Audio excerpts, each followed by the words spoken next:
Okay, Bomb Squad. Welcome to episode 44. It's September 3rd. It's Labor Day. Got a little Thursday show on a Monday, a little Labor Day special. Tell us how you didn't labor on the Labor Day, did you? No, I didn't labor on the Labor Day or the day before Labor Day. So I like, even though I got a normal length weekend, it's kind of like a holiday weekend for me. Good. So that's nice. That's awesome.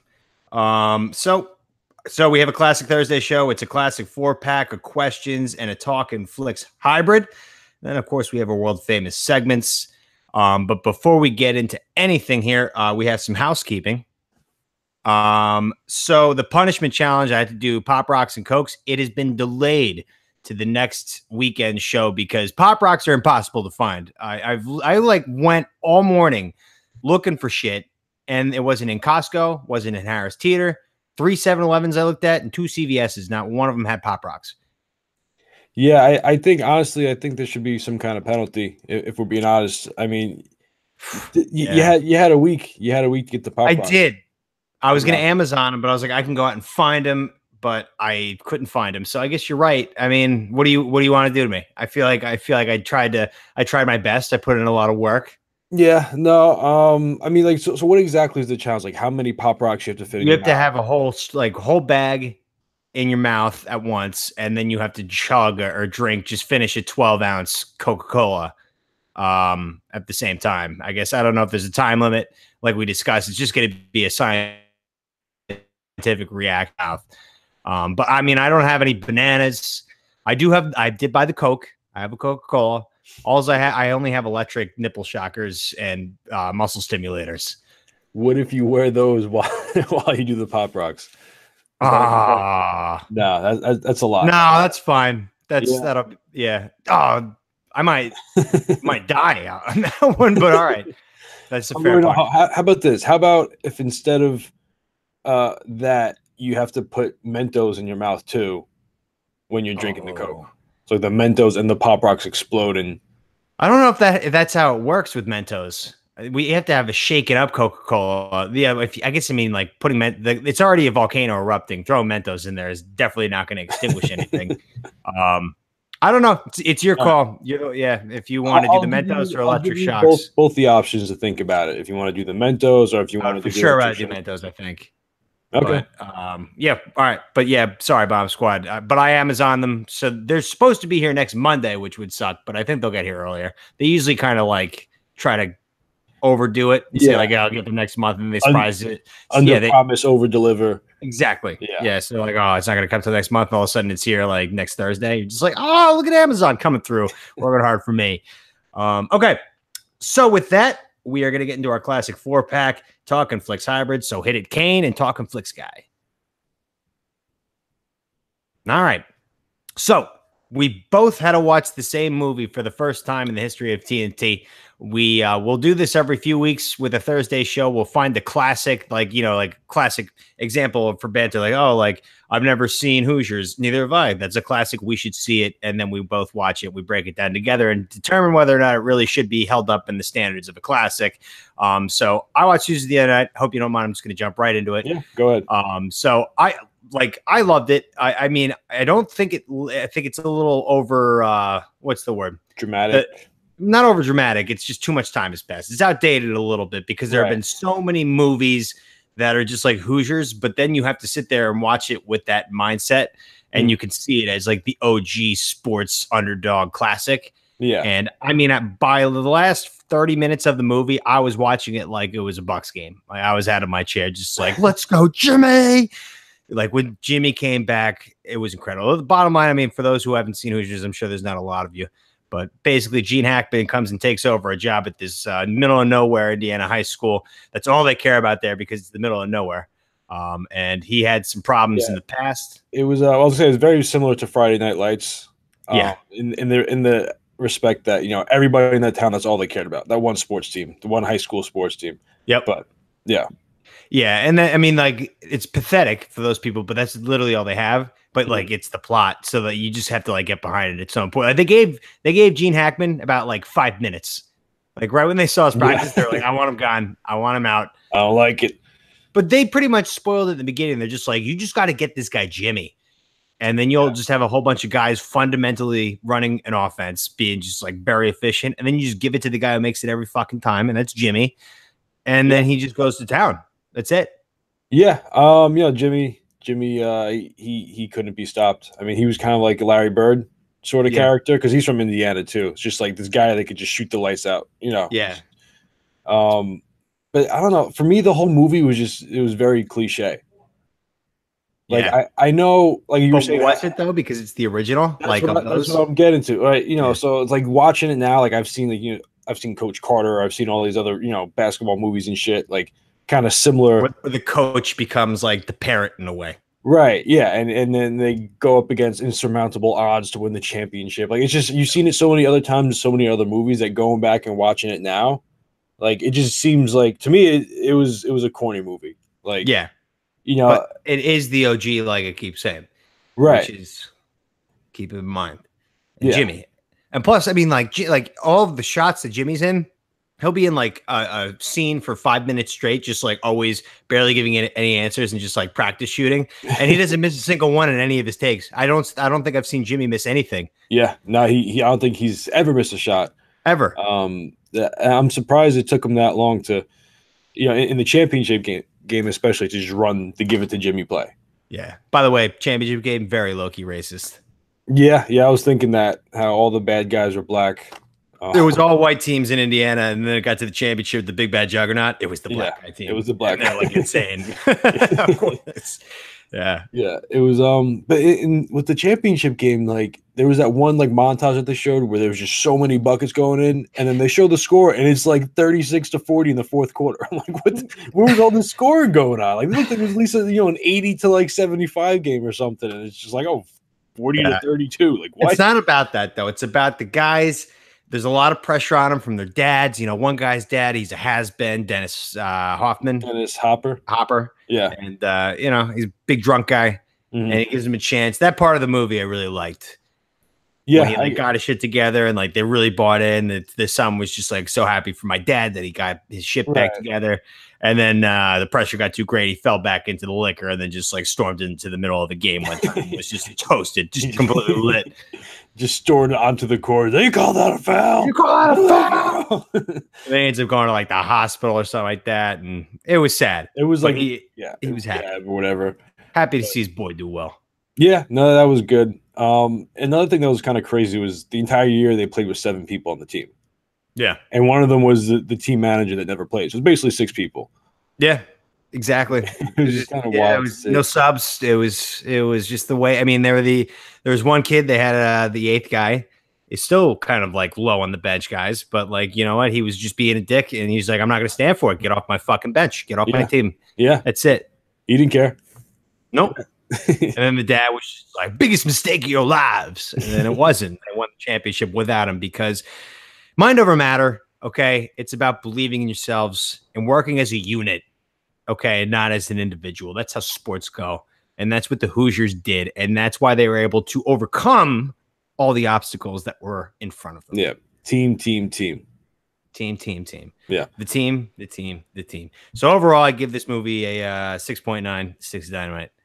What do you got? I'm just going to give it a 6 flat. 6 flat. Yeah. To be honest, I was kind of bored watching this movie. I know like you should watch it because it's like a classic, and obviously there's been other movies made in that style since then, and that's why they're here, and I like those movies. So because of that, I'll just like leave it at a 6. Try not to be too disrespectful, but I wasn't really a fan.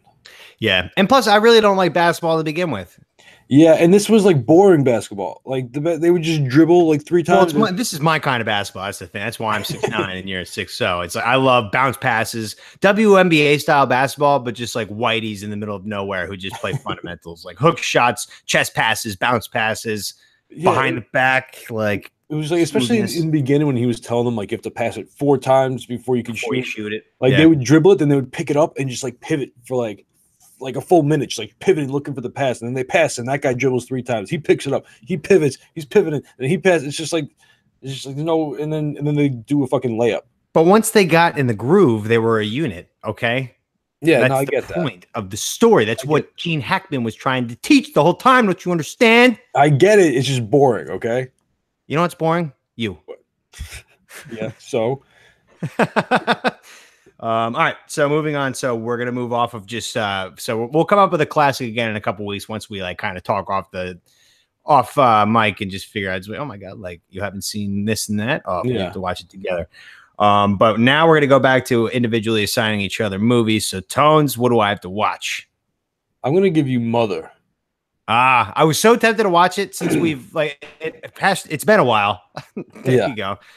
It's been a while since we recorded, and I've been watching movies galore because I've been so bored. My Chell partner, who I usually play NHL with every night, has been on vacation in the Outer Banks for like the last week. And when he goes on vacation, I don't have anybody to play video games with, so I just like go deep into movies. And I was gonna watch Mother, but I didn't. Good. Because I knew you were gonna give it to me. Yeah, so I'm excited. It's I'm not even gonna try and describe it. Like Anton Chigurh and who? Jennifer Lawrence. If you watch the trailer, it's basically these two live in this like house out in the country, like kind of by themselves, and then like people just start showing up to the house, and then more and more people just keep showing up. It's just like it sounds really dumb when you just like watch the trailer or when you describe it like that, but that's basically how it starts, and then it just I goes. mean, give me Anton Chigurh over anybody. I mean, that's how I stand. But yeah, he was good. He was real good in this too. They were both good. But and also, just real quick, while we're like on kind of, is it a horror movie? Or just a suspense thriller? Suspense thriller, yeah, suspense thriller, not so much horror. There's a little, yeah. It's hard. It's a real weird movie. It just like kind of doesn't, just kind of overlaps different. I don't know. I'm not doing a good job describing it, but anyone like I honestly. That's fine. I don't like you describing it. I like going that blind. I know. I mean, I'm going to just go out there and say this right now. Like, I really want the Bomb Squad to actually watch this movie. It's on Hulu. If anyone like wants to borrow my Hulu to watch it, I'll do that. Just because it's that good. And like, we're going to be talking about it next episode. And you're not going to know what the fuck's going on. You know. And that's how most of the movies that you give me go. No, I mean, the Lobster and Baskin, and I'm talking about the Bomb Squad. If they haven't seen this movie and we're talking about it, they're going to be so lost. That's why I'm just saying, if anyone wants to watch it, you either have mine or Tom. Most likely watch Mother.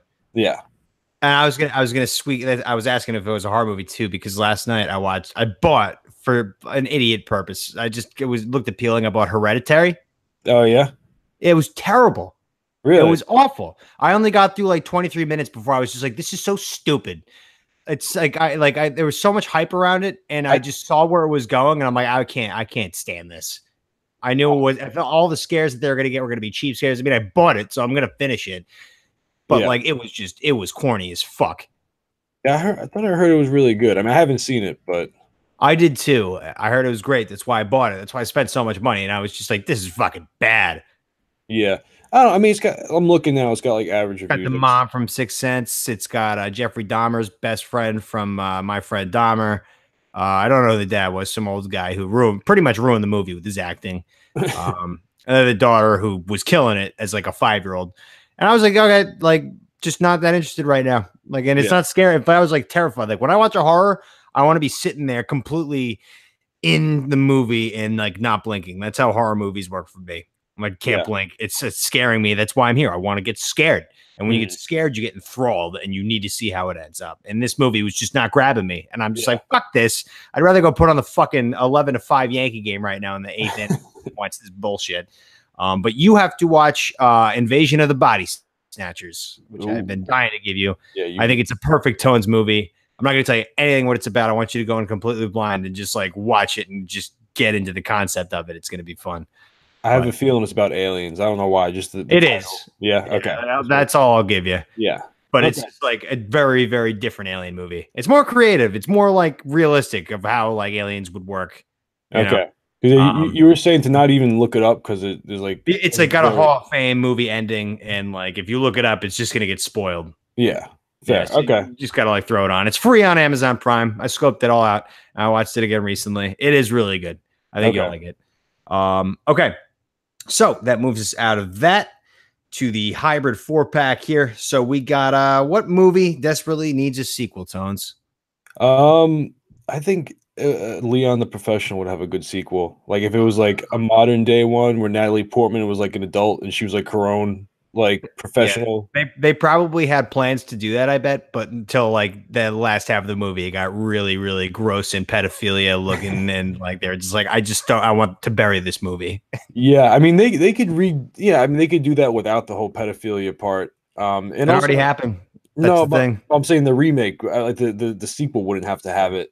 But and also the whole thing, like everything, all the movies that we're making now with women, like with Ghostbusters, Ocean's 11, whatever, they're trying to redo with women. Like you have a natural one here because like she was already in the first one, so like you could do it with her. Because I think they're always trying to force the women into these movies, just like, include everybody. You know, like That's a good point. Yeah, she's got a natural role to go carry on the biz. right, and it's like it's just a natural role for her to be like a badass girl. Like if you're really trying to push that agenda, like there you go, it's laid out for you. But I'm pretty sure at the end of the movie, correct me if I'm wrong, she goes to the Italian pizza maker guy who manages Leo and his money. Yeah, And he said, like, here's the money. You go to school and like, you just don't do any of that stuff. And she ends up going to the school and just like, she doesn't want to be like Leon anymore. And she just wants to go to school, be a good girl, be a nurse, yeah, be something noble. It could be like almost like a Liam Neeson Taken kind of thing where something happens that triggers her and she's like, I gotta stop this, and then she just like kicks into her old training habits or whatever. Yeah, it's like Lara Croft. And then maybe she takes like a little boy under her wing to like tutelize him. Yeah, then they have sex and he's like 12 and she's like 50. But then everyone's like, all right, cool, nice, like good for that kid. Yeah. On the other side of it, it's just like, Jesus Christ, Leon. You milk drinking hitman, like lay off, or she's just a child. Yeah, I mean, you gotta know. I want to go back to that. Like he did not do a good enough job of just establishing like, I am not attracted to you, little girl. Yeah, like it had like that movie would have been like a Hall of Fame movie if it just went towards like she doesn't have a father because he got mixed up with the mob and got killed by the main bad guy. She was looking for a father figure. Let's go to the lonely Leon, who's a good guy, kind heart. He kills people for a living, but he's still a good guy. Instead, they went like the romance route, and it fucked everything up. Really did. He's gonna sit there and stare at me. You just froze. I did. Yeah. Every time you say I froze, it doesn't freeze in the episode, and nobody hears me. I don't know. You froze. I didn't hear anything, so I was just. I think you froze. Waiting for you to. Maybe I did. Someone froze. Okay, I don't know who froze. Knock knock. Who's there? You froze. Knock knock. Who's there? Go fuck yourself. Oh, all right. Not nice. I wasn't even home. I shouldn't have answered the door. All right. So I have Mad Max, even though there's already been a sequel to the trilogy.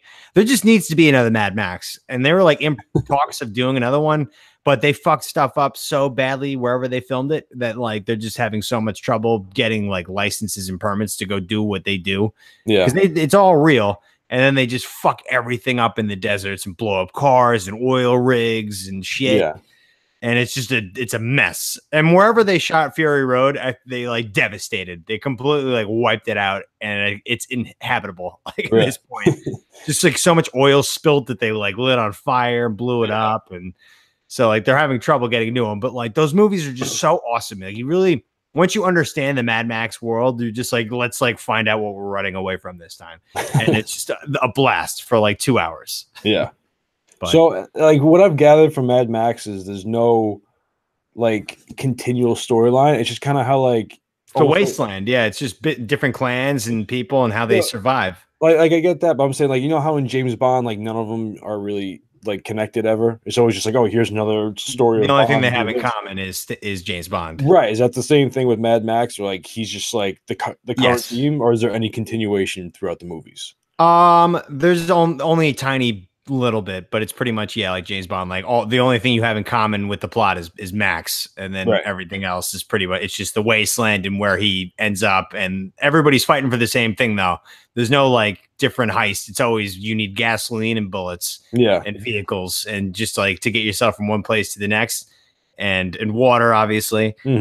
But that's it. So it's always just about gas, food, and water, of just like pure survival in Australia in the deserts. Yeah, and just rip roaring cars just going 100 miles an hour, and people are psychos now because it's been so. I mean, they're like they're in the desert, and like it's the end of the world. People go nuts, and like there's so much to do with that plot. And the director and writer of the movies has such a fucking great pulse on it that like we need another one. Like Fury Road crushed it in the awards. Yeah, no, I loved it. I mean, that was the first one that I really saw and like actually, like I said, I saw the original one back in the day, but I didn't really remember it. Like that was the first one I really watched and was like into. Yeah, it was just a fun, fucking violent, fast movie. Yeah, Incredible. But yeah, I can't wait for the next one. Hopefully there is, but I don't know if we're gonna get another one. They might be done. I fucking hope not. All right, that brings us to our second question here of the hybrid. What is your best insult without any curse words? I like calling someone a wanker. Ooh, It's a wanker. it's a guy who jerks off. It's just like, yeah, just fucking jerking off, man. Like I don't know. I'm a Yeah. wanker. I mean, I'm a wanker. If that's the Yeah, no, I definition of it. mean, just about everybody is, but it's like it's just the idea of like the only thing you do is wank. Like you're just a wanker. I have a question. So Okay. you know how Josh McCown is like an anti-porn guy now? Yeah. Like he's like, yeah, Right, got yeah. to the point where I'm watching so much porn I forget where I am because I started on page 1, now I'm like on page 280 on Pornhub. It happens to everybody. Like he made it seem like it was such a big deal. Like sometimes you just have a lot of time in your hands. You just go down a rabbit hole. It's I just want to find the perfect porno. Like and like that will happen. yeah, 280 It's pages. not usually on 281 on page 281. You just got to keep going. Yeah, It's that next page. It's that next. Sometimes page. you'll find some good ones along the way and just be like, this is good, but it's not the one I'm looking for. But I'll save it. Yeah. And then if I don't find anything by like page 500, I'll come back here.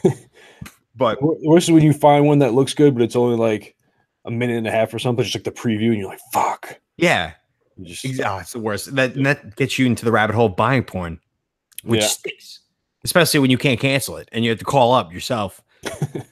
I found the new loophole to cancel those porno sites that I bought. Oh, really? I'm just gonna call PNC Bank and just get a new debit card, change the numbers around. So they have the time for payment. They're gonna be like, oh. But yeah, I was gonna ask Josh McCown, like he doesn't like porn at all. Do you think he still jerks off? Do you think he still wanks? Or do you think whenever he has that urge, he just bangs his wife? He might do. I don't know. I mean, everyone jerks off. It's hard. Everybody. Oh, I know so many people who are married, and like I'll ask him, like when we're drunk, I'll just be, do you still like jerk off, watch porn all the time? He's like, oh yeah, all the time. You have to. You have to. Yeah. So he's got to, but do you think he just like doesn't watch porn? He just like goes straight up with imagination? He just stares at a wall. That's creative. I used to be able to do that a lot. That's how I grew up. I can sometimes, like if I'm in the shower and it's just like you just gotta real quick. Yeah. Like, I'm not bringing my phone here. That won't work. It's wet. What are you thinking about when you're doing that? When you have to go to the imagination? What are you building up in your mind? I don't know, man. Sometimes I just stare at the wall. Honestly, just not even that. It's just like it's just like a necessity to keep going throughout the day. Yeah, Just it like- is. You gotta unleash. It's like brushing your teeth, or it's like putting on your deodorant. It's like I just got to get this out of me. This brings up poison. This reminds me of a hilarious story. This guy that my dad knows, he just got a vasectomy. And like when you get a vasectomy, you have to like jerk off and then bring in the semen samples that you get or whatever.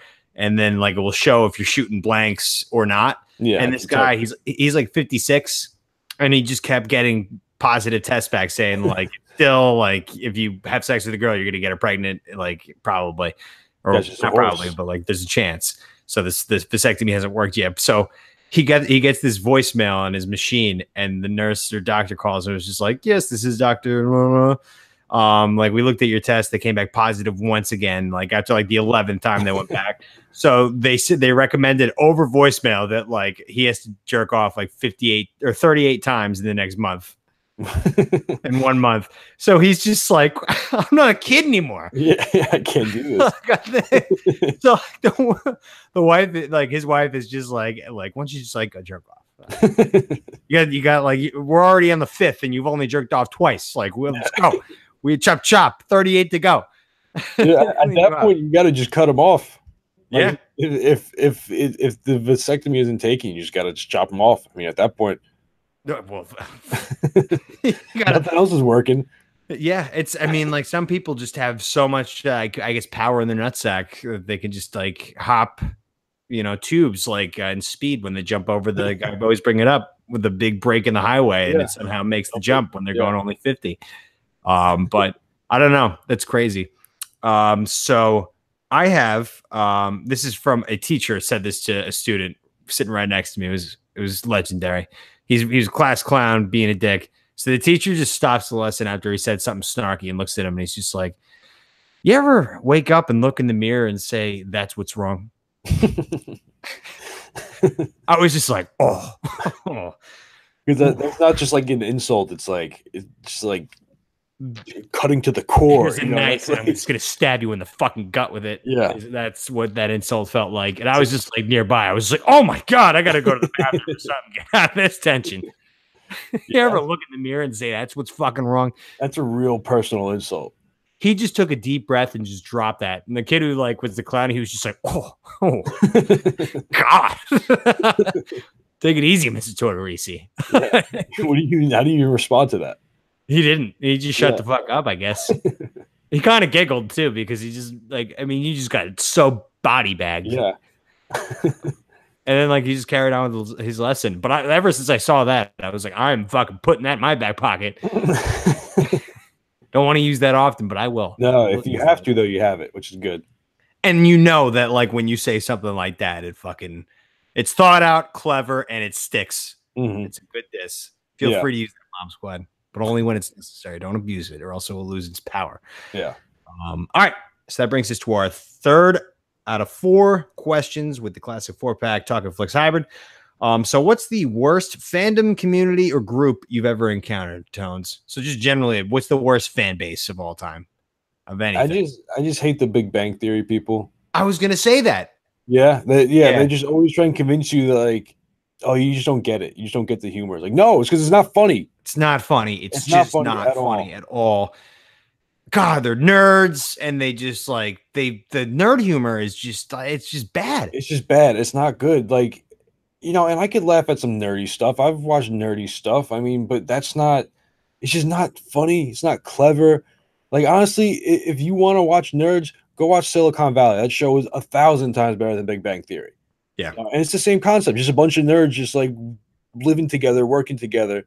It's like, but like that's this funny. One's like it's television, 8 p.m. ABC comedy, nothing offensive, just like you're a Full House, but it's nerds and it's today and age where like everything you can get offended by, so they just play it safe. And it's just like, hey, Sheldon, do you want to go to lunch? I'd rather go to the science fair. Like, fuck you. It's not funny. Thank Christ I found out it's the last season they're ever making this year. Yeah, so it's gonna go well, they have like the young Sheldon now. It's like the spinoff where it's like Sheldon when he's a little kid. Yeah. Find out why the show is so bad. You can see Sheldon grow up. Yeah. Yeah, I mean, it's really just a bunch of nerds, and then they throw a hot girl in there, and everyone just watches it for the hot girl, really, and they just try to justify that it's funny. It's like, not. It's not. And I think we talked about it too before. I mean, like the only exposure I've ever had to that show is when I had like a 6-hour flight home from Mexico. That was the show they put on the entire way through. So my dad was like, oh, I might as well tune in. And I did like the first 2 episodes. My dad like tapped me on the shoulder and he's just like, this is so fucking bad. He's like, I can't stand it. Like, not only I'm just like, it's not the fact that I'm not enjoying this film and I could just take my headphones off and just put the tunes on. I'm just like, I'm pissed how bad it is. Right. These people are like laughing so hard at it in the background. Yeah. These horrible, like flat-faced jokes. Who are these people laughing in the background? Why are they finding it so funny? Fucking librarians. I don't know. Fucking people you don't hang out with. Scientists, librarians. Yeah. That's all it is. I feel bad. Like there's a lot, like, boyfriends who have girlfriends watch that show. Like girlfriends will watch that. That's a girlfriend show that annoys you. Like, Tiger Woods is on, like making a run. She wants to watch The Big Bang Theory instead. You're just like, God damn it. And she's sitting there like not laughing, but she's just watching. And like the people in the background of the show are cracking up. You want to kill yourself. You want to drive. Probably not even watching. She's probably on her phone, just sitting there. Just exactly. On like Twitter, Instagram. And then you're stuck watching this because she wants it on. She wants it in the background noise. And so you have to listen to all these horrible fucking jokes. They're so bad. None of the people are funny. None of them. Not even remotely funny. Oh, God. I still don't. I really never got those people. But it explains a lot with the culture that's happening in America, because nothing is allowed to be funny anymore. So I guess that's what they want. The offended people. Right. So. It's just like what's left over. After quirky nerds. They strip down the art of comedy to just nothing. Just strip it down to its skivvies. That's what's left. It's unbelievable. Those people. It's too many. Fucking Twitter. Twitter ruined America. They gave way too many stupid people voices to complain. Back in the Yeah. day, you had to call somebody to complain, and it never made the light of day. Right. Yeah. There's a lot of work to complain, but now you can just fucking sit up on a computer and complain about anything you want. I mean, think about it. The only people that would really complain to more than one person are the crazy people that would get megaphones and like rant about God in the street. Like now those people have a platform to talk to millions of people instead of like 20 people walking by in the street. Like, well, he's There's crazy. more. Well, like the Jesus freaks are one, but like, I mean, I feel like they barely even go on Twitter anymore. Like, I mean, like you don't see their shit on Yeah, there. well, most of them are homeless now, but I mean, like I'm talking, like a lot of people get offended. I feel like are like the fat girls who like being fat is fine, and you know, like I'm beautiful the way I am. It's like, no, you're not. Like, sorry to break it to you. It's you got fat, lady. Like it's you I know, mean, it's, look, it is I what have it no is. You problem, might like, be nice, but if you want to be fat, be fat. That's on you. You know, I'm not going to be attracted to you. I'm not going to judge you for that, but like, don't get mad when people say things about you being fat. It's like, well, you're fat. Yeah, and then she just, you know, those girls will go nuts and just be like, oh, this is offensive because it fat shames, and this is like, you know, anti-feminist and this and that. And you're just like, all right, listen, calm the fuck down. Not All right, everything calm has the to be a thing. Yeah, no. And like the result of Lena Dunham plus like everything's political climate equals Big Bang Theory. That's like the new 2018 Big Bang Theory. That's Lena the only Dunham. thing that won't offend anybody other than people who actually like comedy. I'm It's the offended only, by how bad this is. it's just the safest bet that we've had on TV in forever. Like to get across the entire board. Like even Right, ISIS was just like, I like this. It's not bad. Exactly. But okay. So that brings us to our final question here of the 4-pack Talking Hicks Flicks 5. That's a tough one to say. Talking Flicks 4-pack hybrid. So who's your favorite TV show character who only appears in the series every now and then? Now, I don't know. You've never seen Peaky Blinders, have you? I'm not. You haven't. Okay. So Peaky Blinders. Does Blinders only come around sometimes and like Peaky's the main show? Main part? No. It's basically like Sons of Anarchy, but in like post World War I England, like London. And this is like when Prohibition is a thing, and then like so basically this group of guys, the Peaky Blinders, they run like a crooked horse gambling, like I don't know what they're like bookies. They're bookies. There. Okay. But the character I'm talking about, Alfie Solomons, he's like a Hasidic Jewish guy, like in this time, but he's like one of the gangsters too. He's like involved in all the shit. He's Tom Hardy plays him, and he's just fucking awesome. I'm gonna put Mad Max. Yeah, I'm gonna put some clips in there. Tom Hardy, Alfie Solomons, because he's just the best. Like you don't understand what the fuck he's saying. He's talking like real. Yeah, it's a good idea. Put some clips in of a guy that you don't know what he's fucking saying. Well, it's funny because he just talks like real, like Cockney British. All right, put a clip in there. Yeah, I'll put a clip in there. Clip. Yeah, but it's kind of hard to say without the clip. But I mean, he's just every time he shows up, he's just like he's just talking shit, and he's just got like the Jewish hat on with like the shawl, and he's got the beard, but he's just like speaking like a fucking. I haven't seen it, so I don't know. But like you had me at Tom Hardy and horse betting and bookies, so maybe I have to give it a chance. Yeah, it's got I forgot the guy's name. I know the guy. I know who you're talking about. The main character. Yeah. He looks. He was like. He was in Inception. He was in Batman. He was a Scarecrow in Batman. Yep. It's like Killian something. He was in 28 Days Later. That's an awesome movie too. Chilean Miners. Yeah, it was 28 Hours Later. I don't know. He was in one of those 28 movies. Yeah. So I have a better answer. So I just want to give my little honorable mention first. Clyde from South Park. I love Clyde from Clyde episodes of South Park are like my favorite episodes. When like they're at their table and they just flip each other off. I love Clyde. But number one's got to be Cyrus in Trailer Park Boys, no doubt. Yeah, yeah, he would. Yeah, the later seasons, he's in like in it at all. Like he'll just show up every like 4 or 5 years. Like Cyrus is just like great. Like you don't abuse it, but like he's just perfect. I think he's actually still in jail. That's why he's not in it. I think whenever he ended up going to jail was just like a back-to-back sentence. Yeah. So like when everybody's periodically in and out of jail in that show, like Cyrus would be back in the plot. Like he's just like he has a gun in prison, like as always. He always pulls up in the same car, playing the same song, and he always has a gun no matter what. And then he gets what he wants. Cyrus is running around the park waving a gun at everybody. It was one of the because he's the first episode of Trailer Park Boys ever, and like that was what got me. I was in tears after that first episode. Just like Cyrus running around with a gun. Just pointing at people. Yeah.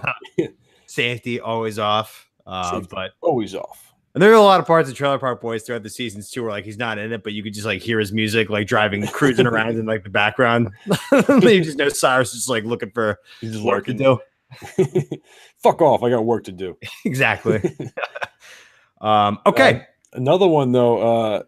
It was a J Rock. J Rock. The last couple seasons he hasn't been in. I think he didn't. I don't think he re-signed or something. It must have been because he kind of didn't come back. Yeah. They didn't retain a lot of them.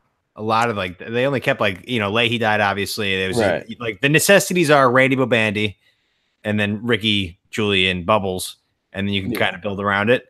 Leahy too. I mean, yeah, but can't do much when he's dead. Right. Yeah, but like everybody knew like he was going to die eventually, and Randy Bobandy was going to step up. Yeah. Well, that was the last season, right? I haven't seen the last season yet. Oh, you haven't? Okay, so I'm pretty sure that was the last season, but. And then again, they've had multiple last season. They just keep coming out with more shit. So who knows? All right. So do a little 60 minutes promo here, huh? Mm-hmm. Many straight men say that a finger in their ass is very enjoyable during sex, but is it gay? Find out next in our world famous segments.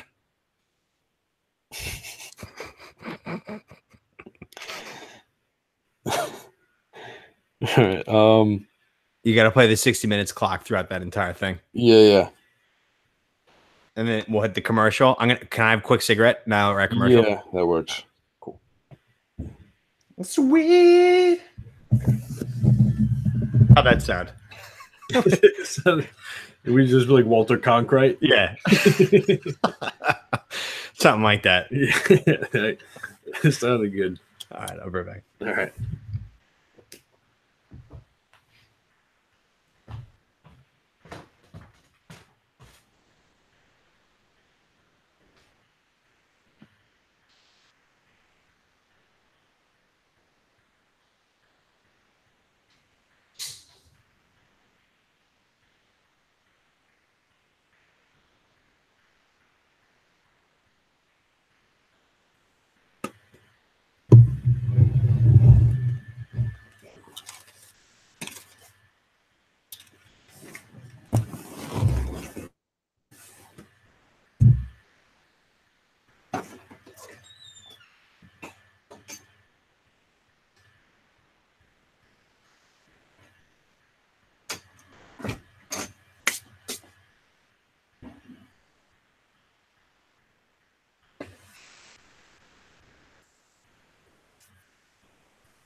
All right.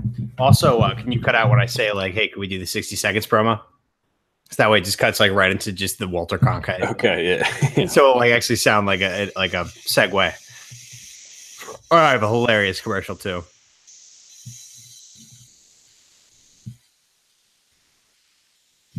Let me get some of that. Fuck, man, this thing isn't fucking working. It doesn't have any odor at all, huh? No, maybe like a little bit, like the second you use it, but like after 5 seconds, it's gone. Your parents are still out, huh? No, they actually. I just looked. They, I guess they loaded the groceries through the front door, and they just like because the car is here. I'm guessing they just did it outside and didn't bother me. Respecting the biz. Of course, appreciate it. All right. Make sure your volume's all the way down. Do you not even want to watch the horse race and just like? Is that why we're not like all over each other? No, I'll watch it. I mean, like I have it up here already. Yeah, I just want to make sure you're not because we're probably not exactly on the same. I mean, we're probably pretty close. We'll be close I watched you pause it and I try to sync it up with your motion, so I think we're pretty good. All right. Okay.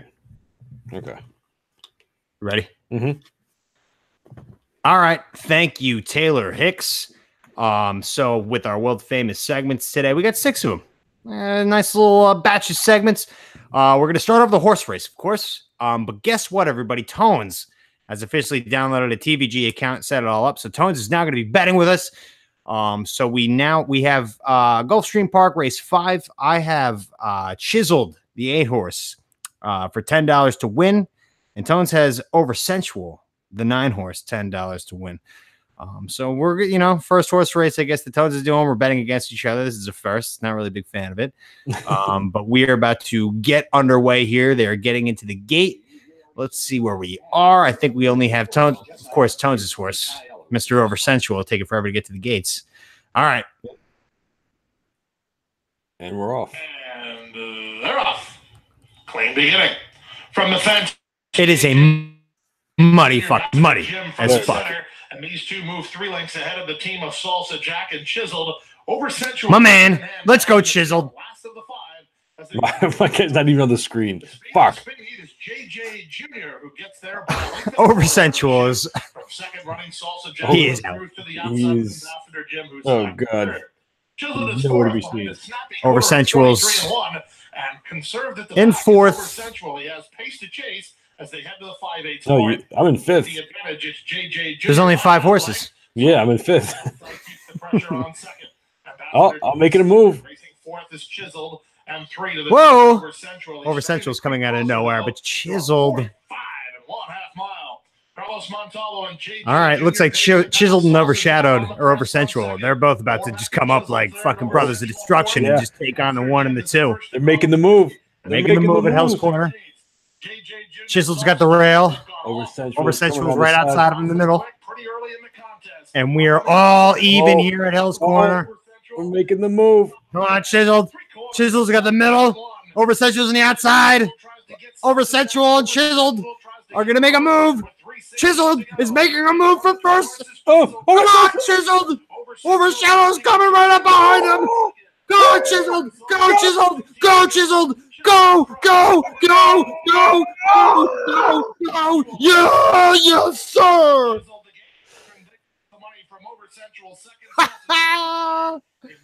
Wow, it came down to a nose between Over Sensual and Chiseled. I should have fucking done the show. And it looks like Chiseled has won. Look at that. And his odds were pretty good too. I think he was like 5 to 1, something like that. And I bet $10 to win. So that'll be nice. I'm just probably going to put that right in my bank account and take the week off from horse betting and just enjoy that. Maybe buy Chipotle like 5 times. There you go. Yeah. Treat yourself. So Tones, welcome to the fucking Thunderdome, bitch. Look at that. Man, that was fucking my first race. It was right there with it. Fuck. All right. Lost my nose to my horse. That's too bad. So that brings us to our next segment, which is It Was All Dream. So I had a double dream night the other night. So first dream, pretty simple. I was at the gas station and I was filling up my car with gas. And right when the thing clicked, I realized that I filled my car up with diesel and like went into a full on like, oh my God, Panic. What do I do? Yeah. But then I got into a real dream. So basically, me and a roommate, I don't know who this person is, just a random fucking person, but we were roommates. We were partners. Like it just felt natural. Like we were best friends. Okay. But I didn't know who this person was. Like I could trust this guy with my deepest secrets, sort of guy. But anyway, we were stealing money from this guy, this like drug lord or something. I don't know. But we had this operation. Like I'm not sure. Like we were just in the process of like getting the money and putting it in like the ground or something. I don't know. But it was a very clean operation. We were stealing all of this guy's money to the point where it got so big, like we had to do something with it. So we were transferring it to this other house, basically money laundering this guy's money. And he was like a guy you didn't want to fuck with. It felt like, but then like it kind of fast forwarded a little bit, and we were like kind of marching towards this house. Like Sicario is the movie I just had to watch. Right. Like it felt like a military operation where it's like slow night vision goggles on, kind of moving towards this house that looked exactly like the Alamo. It looked exactly like the Alamo in Texas. Okay. So then all of a sudden, once we're getting up there, like I have a gun. The roommate, my best friend in the dream, he's got a gun too. So like for some reason we're like, you knew like it just came out of nowhere, but you knew like you were stealing the wrong guy's money. Yeah. And then you hear this voice just like you really thought you were going to get away with it. And then soundbite. It was Jeff Bridges, but Jeff Bridges in the movie The Vanishing, who has like a very specifically weird accent that I don't know where it's from, but it was him. And he had like 9 or 10 henchmen behind him. And once we got to like, it was like the face of the Alamo, wasn't a deep building. So if you look through one of the windows, all you could see is just like fire in the background. It was nighttime. And all you could see is like the black shadows of the bodies with guns pointed at you. Like they're ready for a gunfight. Yeah. And like, they were just like, we won't shoot you unless you just give us our money back. And there was just something that came over me, Tones, was just like, I'm ready to go down guns a-blazing. I'm ready to just go. Yeah. Butch Cassidy, Sundance Kid, right? I was going to say that. Yeah. No way. And I took the first shot, but it wasn't guns. I like right when I shot it, it was more like a tranquilizer gun, but it wasn't a tranq. So right when I fired the trigger, I knew something in my mind created like if this hits them, it's like an injection of cyanide into their leg. You know, they're shooting poisonous darts at them. Shooting poisonous darts, but they're like not darts. They look like airsoft, like a Nerf gun thing. Okay, like they don't make sense, but like when you're in it, they make complete sense. Yeah. So I shot one guy, it hit him, and then all of a sudden they just started launching at us. So like they're easy to see, these tranquilizer things coming in. They're coming in slow motion, so you can dodge them, get behind walls. All of a sudden I look over at my partner, teammate, best friend. He's down. He got hit with a cyanide dart, and I'm just like devastated. And then Jeff Bridges again hit him with the soundbite, the same one that we just played. Says something quirky, bad guy way, and then I retreat. And there's a getaway car out of nowhere. Like one of our friends that like I'm just meeting for the first time here, but he was like part of it the whole time. So I get in the car and he's just like, "What's going on?" I was just like, we lost my guy. He's done. He got in with the cyanide tranq. And he started breaking down crying. And I was like, "There's no time to weep right now. We need to get out of here. They got us surrounded. We need to get the cash, get out of here, go to Mexico or something." And then he just fucking flips it in reverse. And then I woke up. That was it. Damn, that intense. Was a dream. Yeah, that's intense. So hold on, was this roommate guy, was this like your boyfriend? No, it's the guy that I liked that I blew off. Remember the Tom's Qualms? Gotcha. Oh, so it was actually a person. It was actually a person. Yeah. I never actually met him in person though, so it was like a weird like whatever my brain can generate. I don't remember his face in the dream, but it was him, and like we were just like kind of shoveling money around and stealing it and doing our thing, and we were rich. And then Bonnie and Clyde kind of and then we got caught by like head honcho, and he's like, "You really think you can get away with this?" And then we took cover behind the Alamo, and then he was like spitting, like my partner was saying, like, "We got to be careful here." And then I just turned and shot some shots. Open fire, yeah. And then they opened fire right back. We were so outnumbered. It was so selfish of me. I got killed. I got a man killed with that move. Yeah, that's you gotta live with that, man. I gotta live with it. When you're in Mexico living it up, or was it ever worth it? Like I have all this money, but like would I give it all back in a second? I think so. Yeah. No. That's deep. It's a lot of money. See, I never got to Mexico. I never I don't know what my life would have been like. It was a lot of money though. We're talking like millions of dollars. So in Mexico, it's enough to live for basically ever. Yeah, but it's Mexico. Yeah. Like, I cartels found and stuff like that. a nice little beach town. Oh, this was a cartel guy? Because the way I got No. It was just like a bad guy. Okay. I was gonna say he seemed more like from what you described, more like a European, kind of almost like a Hans Gruber type. Well, it was Jeff Bridges was the main bad guy. The right. dude. So you naturally can't be a Mexican cartel because it's Jeff Bridges. Yeah, but like it had it was the Alamo, and then like when I looked through the window, I couldn't see any faces. I just saw black shadows and flames behind them, so you could just see in the dark people standing in front of a fire, like that kind of shape of people. And I could see they all had guns, and I shouldn't have shot at them. We should have surrendered. But if we surrendered, they would have killed us anyway. Yeah, I knew that. Yeah, those guys. I was just like, I got to fire now. Yeah, you got to get the first shot at that point. You can't let them, surround you or get the first shot. Like you gotta do like a Mel Gibson in The Patriot and just like shoot and run. Yeah, but we were so outnumbered, and I just said, "Fuck it, I'm going down. If we're gonna go down like this, I'm proud of it. I'm happy what we did." This guy, we're stealing money, but we're stealing money from a guy who's way worse than us. Yeah, I like to think that we would have stole his money and brought it to the police. No, that's what I think. I don't think so. God's work, but it's more of a Robin Hood kind of thing. Like, maybe not to the police. Maybe you just redistribute it amongst yourself. Launder it. Yeah. Give money to the poor. Yeah. But my brain has been on a very creative rant during my sleep periods recently. I go through like full on good plots of stuff. And I wake up and say, that was very fun. That was a good rant. Yeah, you just came up with the gay Bonnie and Clyde.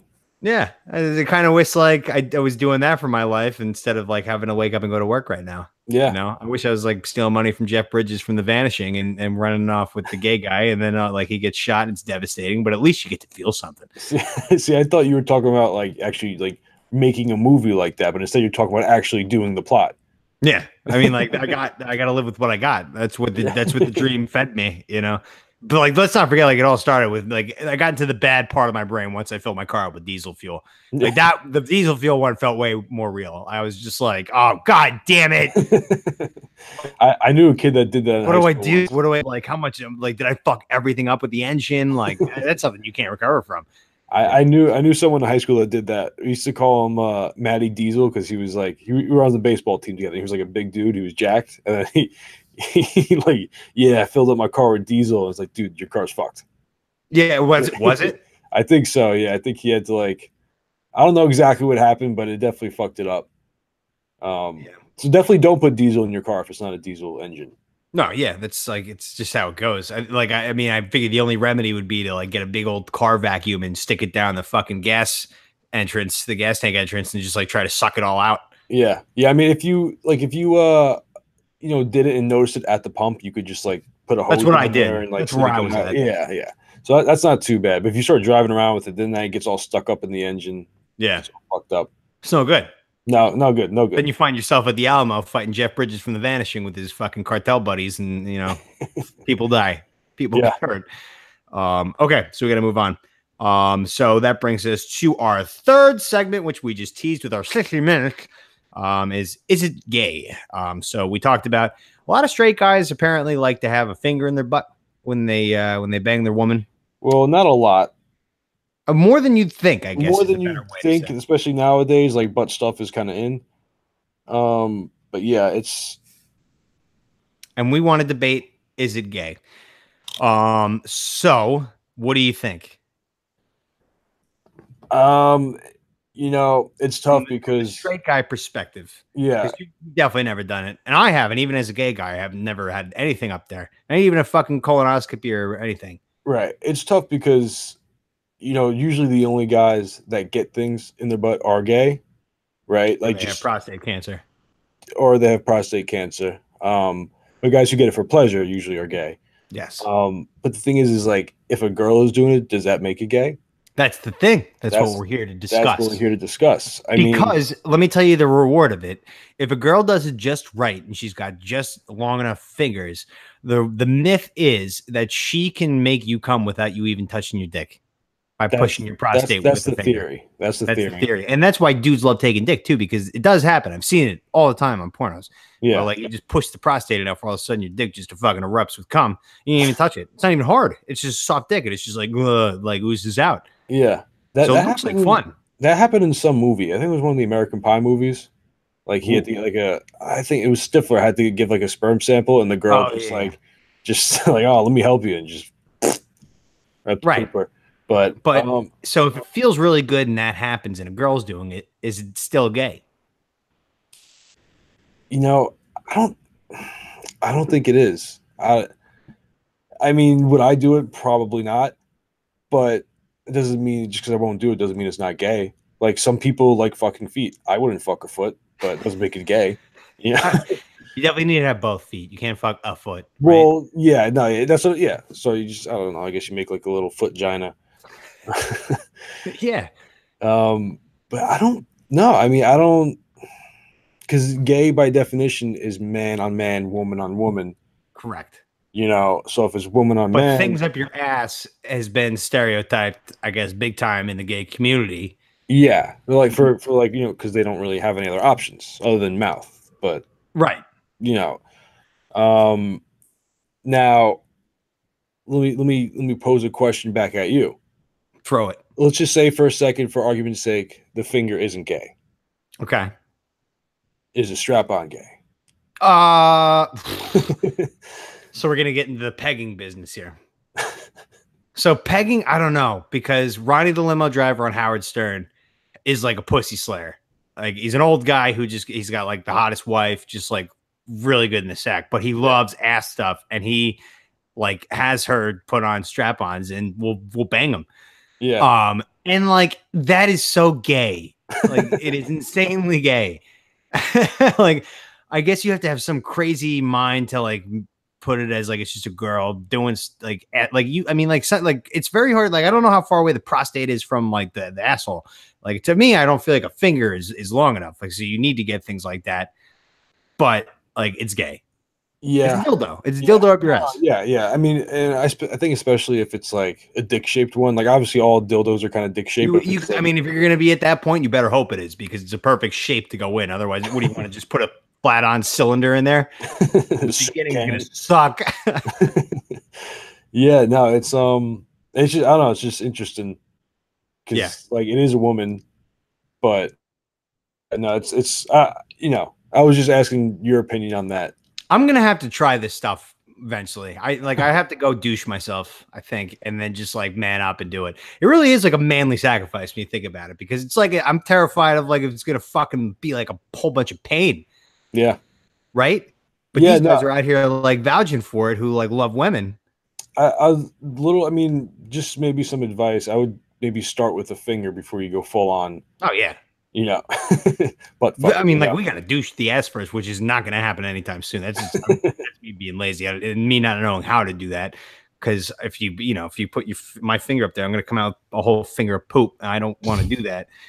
It's just going to be a mess. It's going to smell. Get a bunch of rubber gloves. Yeah, it's the whole thing. It stinks. I just don't want to do that. But I'll do it for content maybe. Like one day, just be like I'll come back with reports and just be like, yeah, hey, had something up there. I'll rate it on the Sticks of Dynamite scale. 6.9 Sticks of Dynamite. It was like, so taking dick is like watching Hoosiers. I'll go without it. It's not that bad. Hoosiers is good. It's a classic, but like do without it. Indeed. Classics play, man. You know, classics play. So overall, we're gonna say it's not gay. The finger, yeah, I'm gonna say the not. Finger not gay. Pegging, gay. Yeah, I mean the finger one, like you ever heard the Kinsey scale? Like on a scale from what, like let's say 1 is like as straight as can be and 10 is as gay as can be. Like everyone allegedly is like somewhere along that Kinsey scale. So okay, one person might be like. I have to look into this Kinsey scale. That's interesting. Yeah, no, it's they used to talk about in KFC radio when they had Asa Kira on there. She was trying to convince them that someone in the Barstool, at least one person in the Barstool office, like would enjoy pegging, just based on like the odds of like the Kinsey scale kind of thing. Yeah, that was the whole thing. But no, wait, so the Kinsey scale is only about like how gay you are, or how much you want to take things in the butt. No, just like gay straight. Like so one if Okay. you're one, you're like hardline, like Homophobic. I love women. chicks, I I'm love from to the south. fuck, I I love love pussy. motorcycles. Fuck Right. you, faggot. Like, right. yeah. And then 10 is the people you me, see yeah. the gay pride. No, No, yeah, I'm like a 6, I think. Just barely on the other side of just the fence. making it. No, yeah, I mean I think like the 4 to like 6 range is more like bi people Yeah. kind of deal, but I don't know. I'm not an expert on the Kinsey scale, but basically what I was trying to say is the finger is definitely like a 3 on the Kinsey scale. Like, Yeah. you know, it's like that's still kind of straight, I guess, but it's definitely more towards the gay side. I don't know. I feel like it's just like it feels like you're giving yourself a blumpkin or something. What's it called if you're getting a hand job while you're taking a dump? A humpkin? A humpkin? That's what I was going to say. Yeah, I We should guess. trademark that. Yeah, there's a lot of money in that. Well, that's what I was thinking of. Like if you're fingering yourself while you're jerking off, you just got to feel like you're taking a dump because there's no way you're hitting your own prostate with your own fingers. That's like, But I mean, it's going in instead of out. So what, I don't know. Wouldn't that feel different? I don't know. I'll find out. I'll be the one who has to take this bullet one day, and then we'll revisit it. Or How's that sound? reconvene? Yeah, we'll reconvene. Recess. We'll return whenever I have something up my butt. Maybe I'll just go get my prostate checked out just for the hell of it and see what it feels like. I just want to see how much poop ends up in the stick. If it's not that bad, then I'll just try it. I'll try it at home. Okay. So, segment number 4, we got a Tones Bones. Now, if you don't mind, I'm going to jump right into it. Go ahead. So I got laid last night. It was awesome. Oh, Classic guy that I have over all the time, but it was not all the time. This is probably like the 3rd time. So a few times. got some repeat customers. Repeat, yeah, but not paying. Nope, this is just he wants to come over, whatever. He's the guy who I always talk about who's got the fucking hair. Where it's like hair and then the rubber band and then hair. He looks like a tree. You said the on Flock his of head. Seagulls guy? No, the Flock of Seagulls guy was a pay for sex guy who I Okay. didn't. But I like if he wasn't pay for sex, it would have been great. But he wasn't. This guy's just he looks like Venusaur. You know how Venusaur's got the thing on his back where it's like plant skinny and then it's whatever. out. So his thing is though, like I want to propose this to everybody listening. When you sleep with somebody overnight and it's your house, like if you wake up, I wake up at 8 a.m. Like, typically on the weekends, I can't help it. I wake up at the same time every day, even if I don't have to work. Like he sleeps in. Yeah. He'll sleep. Like I'll wake up at 8, we'll get breakfast. I'll come back and I'll just throw on some MLB Network, and then he'll sleep in until 11:30. Yeah, that's so ridiculous. that's 8 to 9, 9 to 10, 10 to 11. That's 3.5 hours. Yeah. Yeah, that's 2.5 hours. Maybe like 3.5. we settled on the hours. Did we figure that out? It's 3.5 hours. 3.5 guy. Okay, can I talk?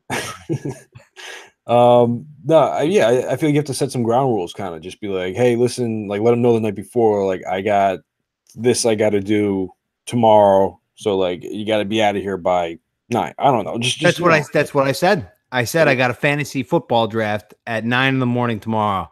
So like you got we're going to be like I told him once you're done, I was just like I'll get you an Uber home like right now, and he wanted to stay. He always comes over and he's like, oh, you want me to leave? And I was like, no, I mean yes, but if you're gonna be like a bitchy gay guy about it, then you could stay. It's gonna suck. I'm barely gonna get any sleep. And then he slept over. And then 10 o'clock rolls around, and I'm sitting here. I'm like, I'm supposed to be having this fake fantasy football draft right now. I told him it was at 9, so it's gonna make me look bad.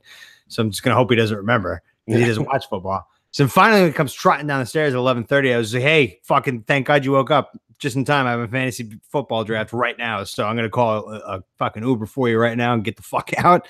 And he was so pissed about it. I'm like, I'm not gonna have him over again. That's it. That's it. Last straw. 11:30. I mean, God forbid this happens during a football game. I told him too last night. I was like, hey, this is the last time I'm going to see it because football season starts next week. So I'm just going to be in a rock of a shell of myself and just stay away from people like you oversleeping in my fucking bed. But I mean, imagine having the nerve to like some girl brings you home, Tones, and she wakes up at 8 and she goes downstairs. Are you going to sit there and sleep in her bed until 11:30?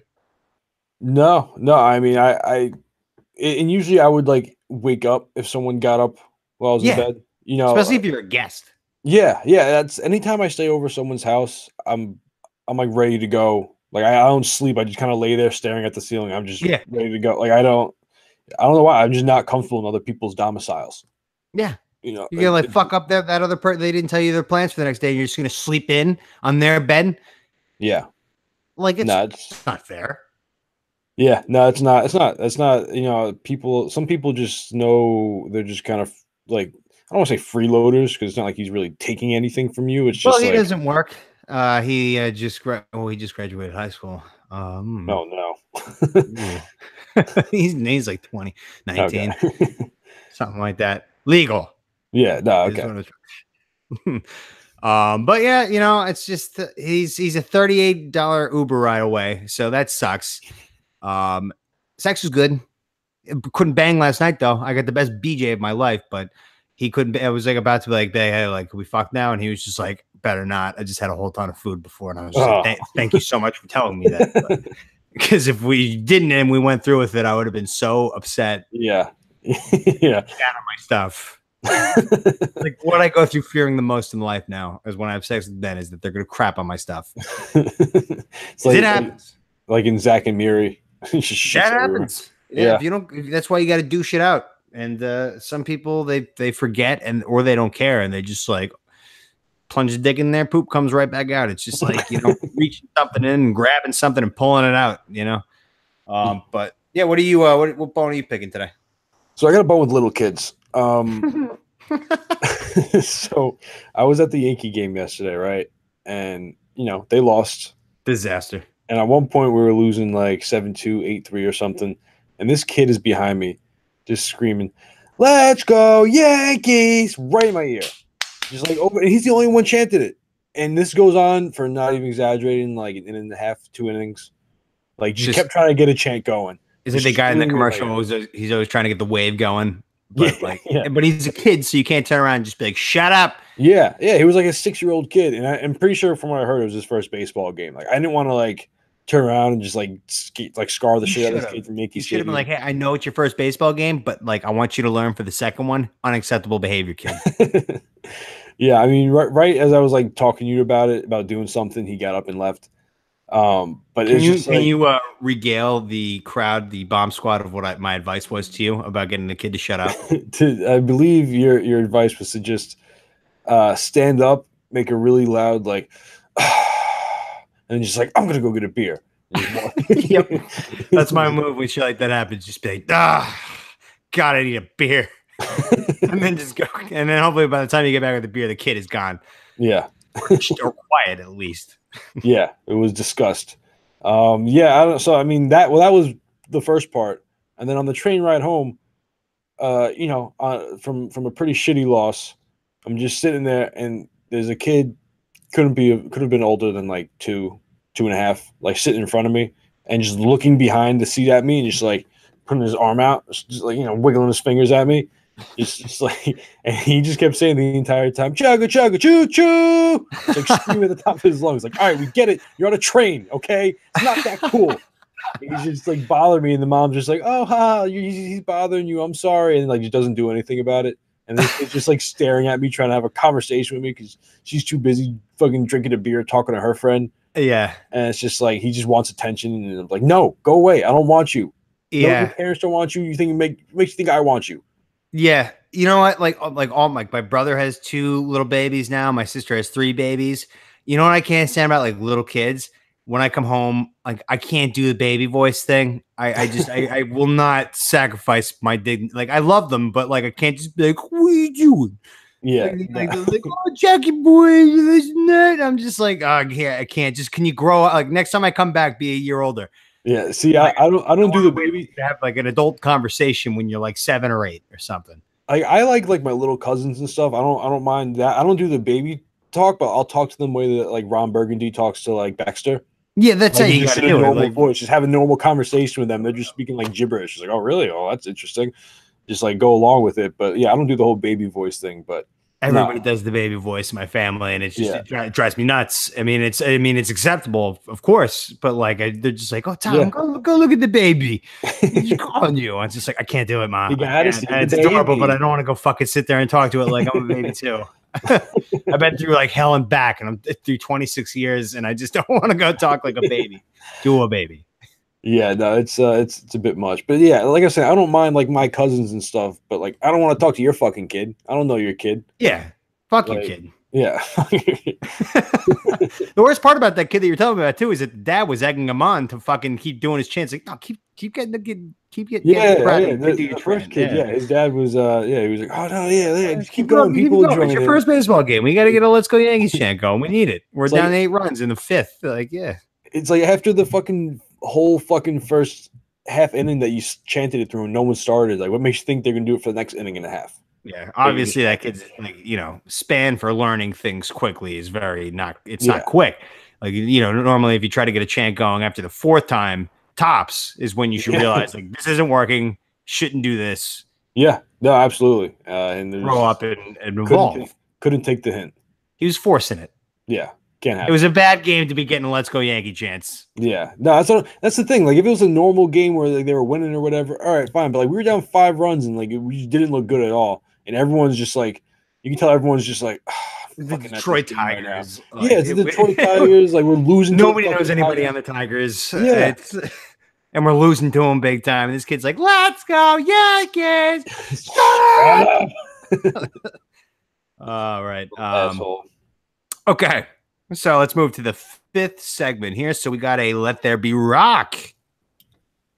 So you had to listen to "Harvester of Sorrow" by Metallica, one of my all-time favorite songs, and I gave it to you because I recently just watched a documentary on the album "And Justice for All" and found out exactly what the song was about, and was just like, "Whoa!" And then gave it to you to see what you thought about it. So what did you get? So I listened to this song and I read the lyrics along with it, and then I went on to like the genius.com where they kind of explain it. Yeah. What I first thought was that there was a rape involved of some kind.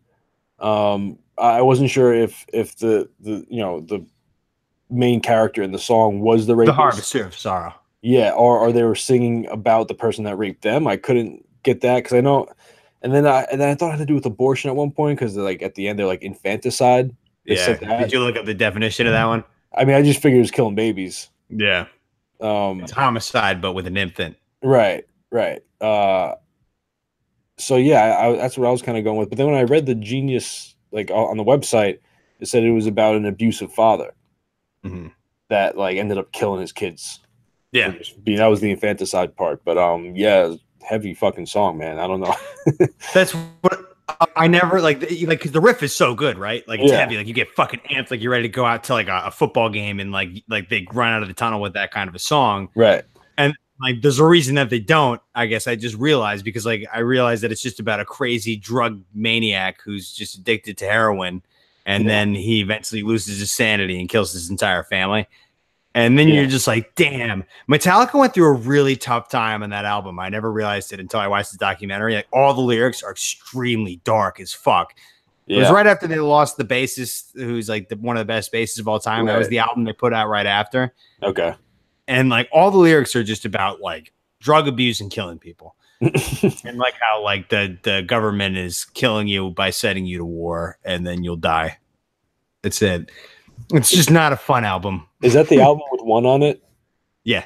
Okay, yeah. That's one of my favorite songs by them. But yeah, that's the death and just that's definitely a dark song. It's a very like it's the whole story like to that album too is I don't know because they had the new bassist and then last minute when they were mixing it, James, well, it was pretty much Lars Ulrich who gets all the heat. He was a dick and just told the mixer to just turn off the bass, turn it where you cannot hear it. So it's only the guitar and the drums. So that's why the album "And Justice for All" sounds so fucking weird because it's just like Lars's goddamn drums, just him beating the shit out of it. Even when the song is quiet, like in one when it's really quiet and it's just supposed to be guitars gently going, he's still in the background, just cannot help it but beat the shit out of the drums, and it just sounds so bad when you like see these documentaries that I do. But I fucking love Hetfield so much that I love this album at the same time. Yeah, because at the same time it gives an opportunity to show how good Hetfield is at playing guitar with Kirk Hammett. Right. Because Metallica, the whole of them, they're not the best musicians at all, but when all 4 of them get together, there's something fucking special that happens. Yeah. That's them. Kind of unlocks their whole they just work so yeah. it's like a Patriots team, like not the best talent, but when you get them together with the right formula, like they'll beat anybody. Right. But yeah, that's the song. It's terrifying. Yeah. It's some heavy shit. All right, so let's move to the sixth and final segment, which is, of course, a What's Good.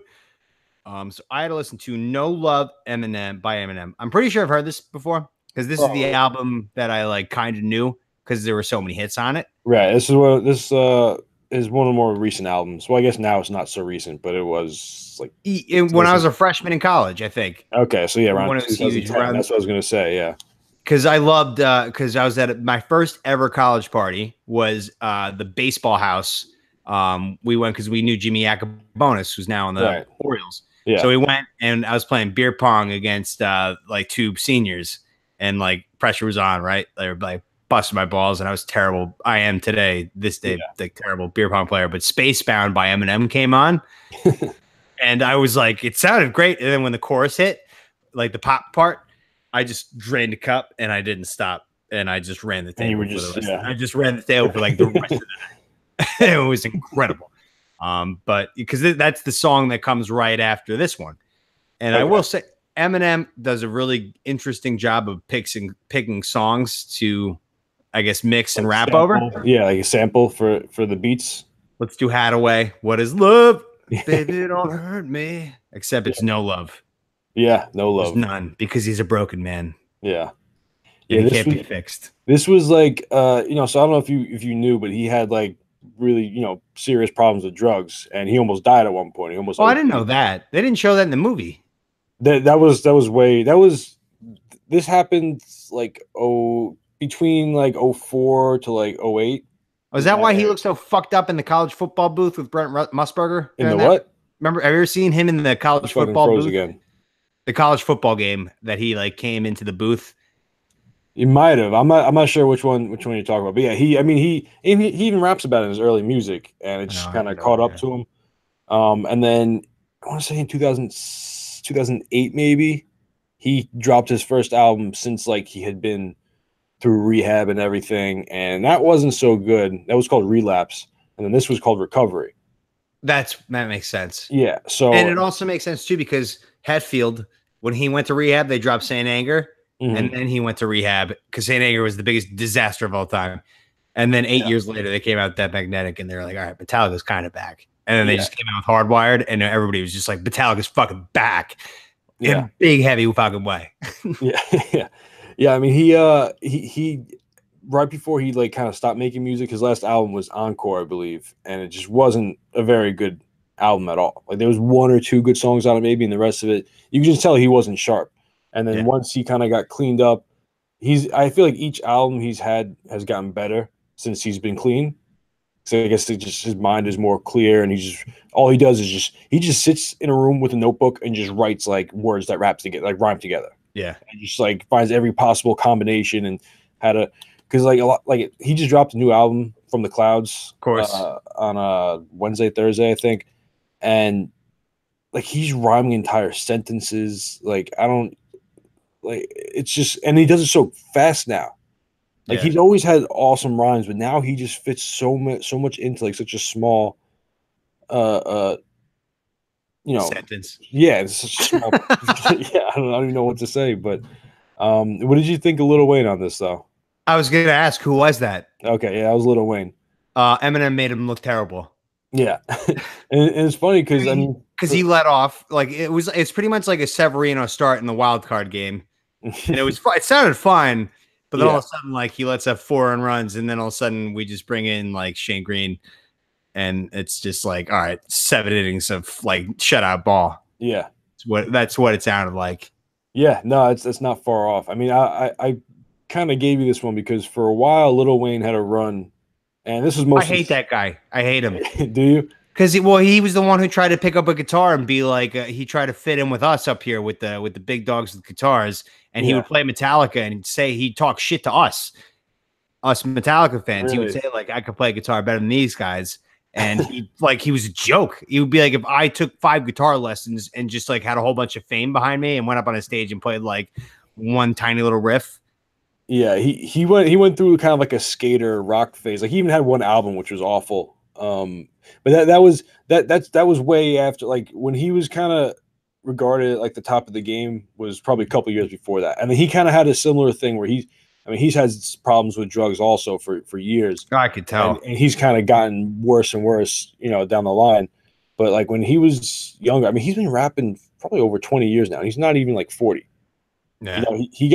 He's like living in New Orleans basically when he was like 9 years old, just like selling drugs and Just then eating Creole, selling drugs. yeah, and then Birdman like adopted him because like I don't know what his parents was like, whether they were drug addicts or I don't know what his deal with his parents were, but Birdman like basically just adopted him and like immediately started making records with him. Would you agree that if you're a hip hop artist and you start your rap name as Lil, you're like gonna not make it? You're a loser. Like you're just a fucking dick. Now it doesn't work anymore. Yeah, now it doesn't. But back he was the first one to do it. It was him and Lil Bow Wow. I mean, Lil Bow Wow didn't really. Who's the little guy with the clock in Public Enemy? He wasn't a Lil. He should have been. He was a tiny little guy. Oh, he's what the fuck was his name? He had the MTV show. He had the clock. Flavor Flav. Yeah, tiny little guy. He should have been a Lil. Yeah, no. I mean, it used to be Lil Wayne, Lil Bow Wow, Lil Romeo. Yeah, I mean, they didn't really do shit, but no, they were just Nickelodeon guys. Yeah. Now it's getting slimed. Like Mike. Yep. Yeah. No. Yeah. Now there's so many of them. It's ridiculous. It's because like now farts. All rap is just like you make a SoundCloud page and like you have one like real just a catchy song. It doesn't have to be a good song, just a catchy song, and you just blow up, and that's it. And like most of these kids are like 16, 17, so it's like just little this, little Xan, little Pump, little Yachty. Yeah. Little penis. Little penis. little nuts. I got a lyric here. Okay. Questions. So they call me freak because I like to spit on these pussies before I eat them. Man, get these whack cocksuckers. Shots fired. Off stage. Where the fuck is Kanye when you need him? So is this a diss at Kanye or is this like a little salute to Kanye? I couldn't tell. It's kind of, I don't think it's a diss. It's just, because he's so aggressive when he like goes after people that you can't tell if he's ever going to give a compliment. Well, so basically what this is, let me break it down for you. So, this, the story, Kanye jumped on stage when Taylor Swift won the award. So he's playing off that. This was like right after that, I think. Basically what he's saying is, all these other whack cocksuckers, like, we need Kanye to jump in and just stop these guys and just let them know, like, listen, like Eminem just wrote the best verse of all time. Like to kind of just like, hey, everybody, like, look over here. Like that's kind of what he's. I like that. Saying. Yeah, it's clever. See, I mean, like he throws you off with it because he's like, they call me a freak because I like to spit on these pussies before I eat them. But that's not the best way to get your attention if you're going to make that point of like, hey, don't listen to the Lil Romeos and all the Lils. Listen to the real stuff over here that I'm putting out. Where's Kanye to pull them off the stage and give me my shout out? Because like, what do you say? Like, sorry, Taylor said, like, I'm gonna let you finish, but Beyonce had the best album of all time or something. Right. Like that's what he means, and like but he opens it up with like, they call me freak because I like to spit on pussies before I fuck them. I mean, like, geez, before I eat them. Sorry, excuse me, I misspoke. But yeah, it's a double entendre because he's not just talking about just like eating actual pussy. I mean, he is kind of pussies, but he's talking about the pussies. Is like I spit on you and then I eat you up. You up. Like that's like in Metallica, in the Metallica world, just to bring it back, like Poison, that band. Like what's their big song? I don't know. I'm having a brain fart. Yeah, Poison. I don't know why I'm having such a brain fart there, but they suck. They ruin metal, and then they're pussies. But they made so much money from the hair metal thing, and they're famous, and they're like Motley Crue. They made so much money, dude. But their music was never any good. Yeah. You looking it up? I could tell. I don't know why. I'm trying to see. Nothing but a good time. Nothing but a good time. Okay, yeah, that's what I'm talk dirty to me. Nothing but a good time. Every rose has its thorn. Yeah, that too. Like they're just like lame. But Bret Michaels made such a killing in life, and like Metallica's just like fuck those people. like we'll kick your ass on stage and in person. Like if you piss Hetfield off, like I mean not anymore because he's an old man, but like Hetfield when he was like our age, because if he was our age, he had already put out Puppets and Justice for All and hit Kill 'Em All and Ride the Lightning. He was 6'3" and just like a big dude. You fuck with Hetfield, he will bury you. Yeah, and there's a lot of Megadeth people, like, because like Dave Mustaine knows Taekwondo or some shit. He's just like a weird guy. It's like half the reason why I got kicked out. He's just a weird, bizarre guy and started Megadeth. And they'll always take shots at Hetfield. Hetfield kicked Mustaine's dog once when he was drunk because his dog was being a dick. He had like a Rottweiler. Dave Mustaine was a drunk mess who had like an uncontrollable dog. Like a Rottweiler that wasn't trained, that was just running around. So Hetfield like kicked the fucking shit out of it. And then Mustaine was like, "Don't touch my dog." And Hetfield fucking picked him up and goddamn choke slammed him on the pavement. And that was like the moment that like kicked him out. Hetfield was a guy you did not want to fuck with. And then on stage, he was who he was. That's why I fucking worship the guy. Unbelievable. But yeah, this is actually a really good song. Actually, once you gave it to me, I ended up like skipping through the album because I love The Way You Lie was on there. With Rihanna. Just a good pop album. Eminem's raps were great, but it was a pop album.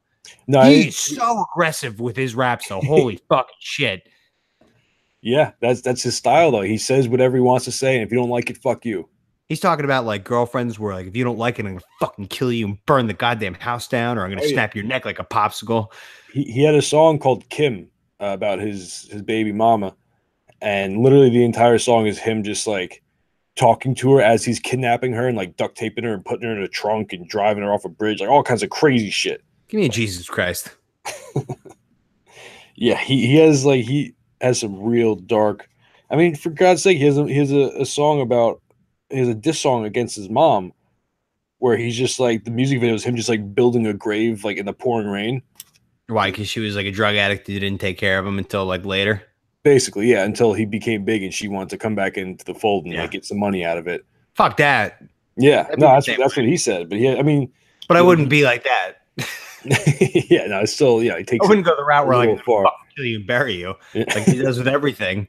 I have an ex-girlfriend. Let me write like Spacebound, like my favorite song by him, like is just like the most violent song I've ever heard. Yeah. It's like, so fuck it. I'm going to strangle you till you can't fucking breathe. I'm going to snap your neck like a popsicle, burn this goddamn place down while you're tired of the bed. So fuck it. It's just like, and then they hit like the pop chorus and everybody's just like, it's a good song. I'm like, well, it's very violent. Somebody should call the police.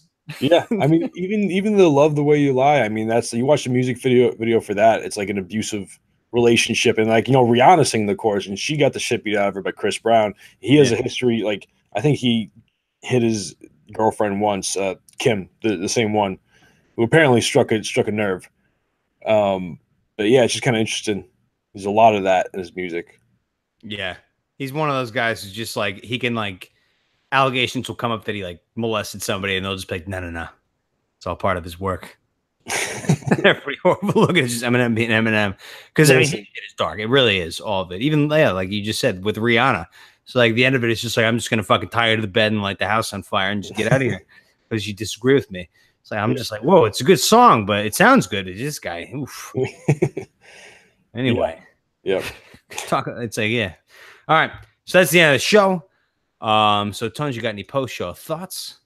No. Yeah. So, I mean, we didn't really talk about it, but we have a new, I guess a little housekeeping. I'll put a little housekeeping in there. There you go. The new shorts, the new quickies. I don't know what we're calling them. Adrenaline shots.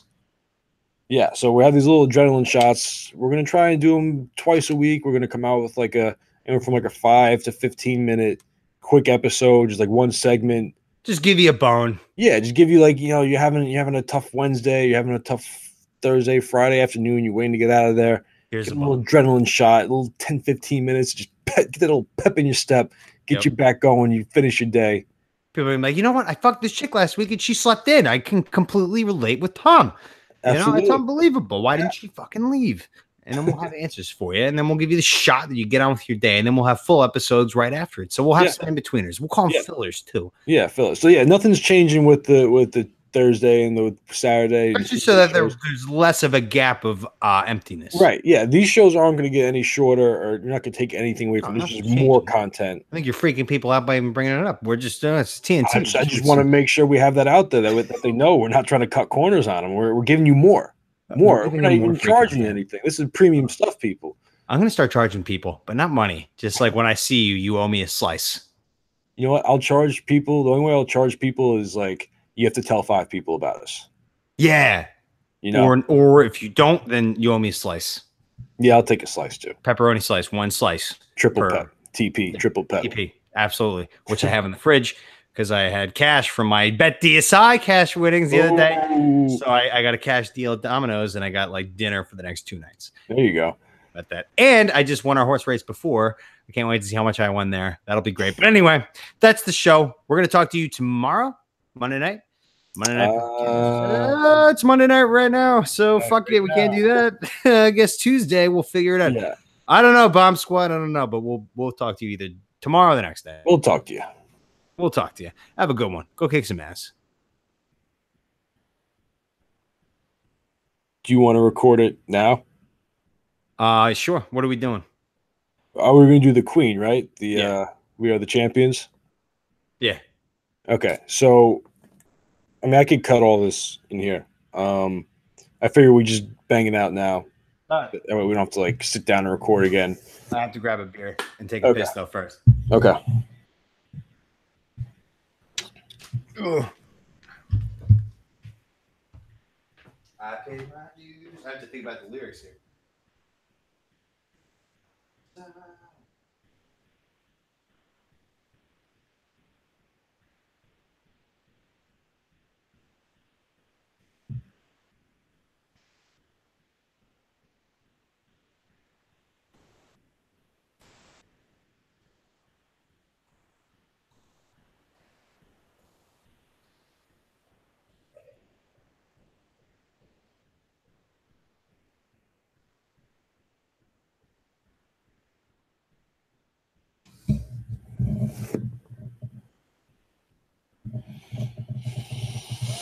A champion, my friend.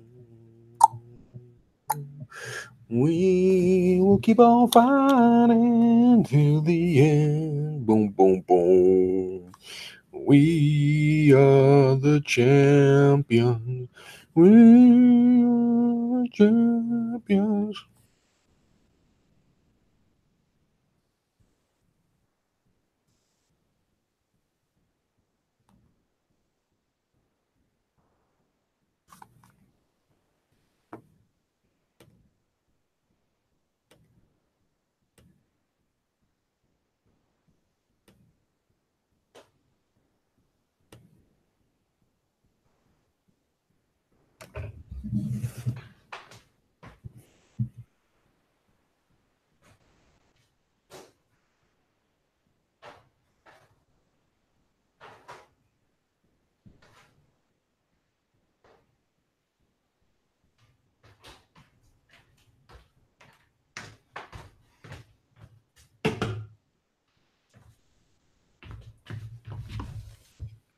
Okay. So, I mean, I'm going to give you a lot of shit during this because, I mean, I'm going to be like the guy who's just like, well, what do you have to ask? The champions of the world. It's just. but like in what? Like, I have a little something. I have a little. Hold that thought 1 second. Yeah.